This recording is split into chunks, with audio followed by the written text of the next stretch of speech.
I think a lot of salon owners, not everybody of course, but a lot of salon owners don't necessarily understand the thought process behind performance management, or we get asked a lot of the time, what's the process for performance management? When should I think if they've got an issue with a team member, what I see a lot is they've sort of just pulled them into the room, spoken to them, and then this is going on for a few months, but nothing's being resolved.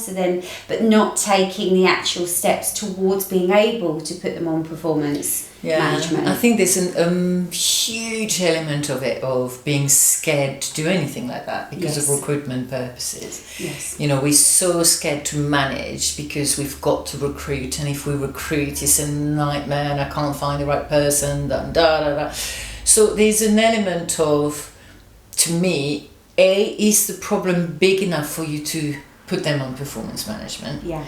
Is this recurring, and it's actually affecting your team, it's affecting you, it's affecting the client, number one, actually, before anything else. So if it's yes to all those answers and this person is becoming more and more of a flossy, then there's an element of that difficult staff member, we're going to have to deal with it. And performance management is as if you just slap on the hand, like, don't do that again. Yeah. And if you, before you go down the formal route of disciplinaries. Yes. And I think there's a massive misunderstanding on disciplinary. Well, I've told her that was a verbal warning. No, a verbal warning is still a very, very a structured process. You have to send them a letter to invite them for a disciplinary. They are allowed to bring a witness. You sit down with the witness and them, and you also have a witness that takes notes. You then adjourn the meeting for 10 minutes, you make the decision, and then they come back and you put the first disciplinary of written warning, and you have to send a letter. That's a written warning. Mm-hmm. And a lot of people think, because I've done the performance management, I've done the whole thing, then that's it, I've done the verbal warning. That's not a verbal warning. Verbal warning is a formal process of disciplinary. So performance management is before getting onto the disciplinary, and it allows the staff member to understand that they can't necessarily get away with it.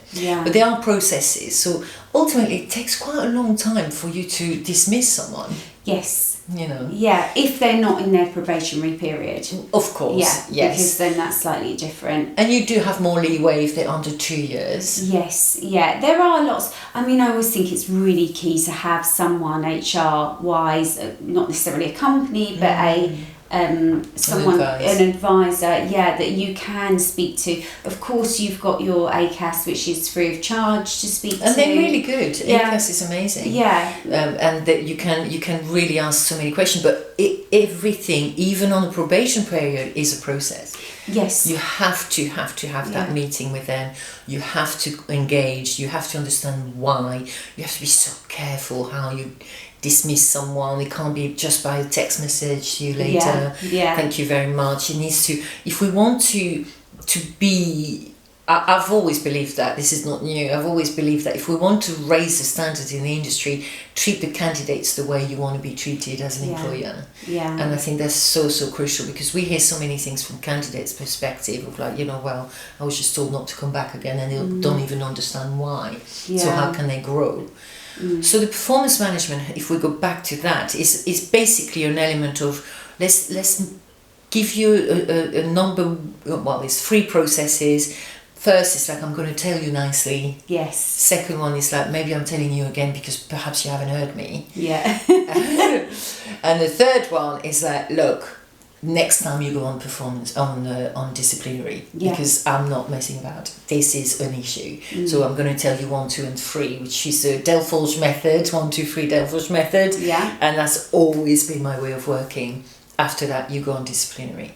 Now, sometimes you don't need to put someone on performance management because they go directly on disciplinary. Sometimes you put someone on performance management and it kind of goes 2 ways. They either get better or they're just fight against it. But also, there's no need to rush into performance management either, because sometimes you just need to have that formal or informal rather, chat with somebody in their individual meeting, make notes on it, and they know that the notes have been made on their development plan and so on, and that might be enough to for sure. So equally, as much as you should use that if you need to, you shouldn't rush into it if you don't, sort of thing. I think a lot of time we tend to, as owners, to assume a lot of things, and we shouldn't do that in any way, shape or form. We should definitely have that meeting, that understanding why this is happening. Yes. That much more. I think that's why leadership is very difficult, because there's not one way of doing things. No.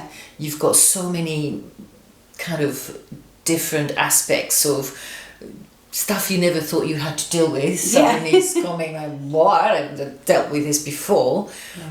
But there's a structure in A, getting on performance management, and B, getting onto a disciplinary. And like you said, it starts with informal chats first, really. Yeah. Thank you for joining us. We really enjoy sharing our thoughts on various topics. If you have a burning question, simply comment below. Don't forget to subscribe and hit that notification button to keep up to date with each new episode.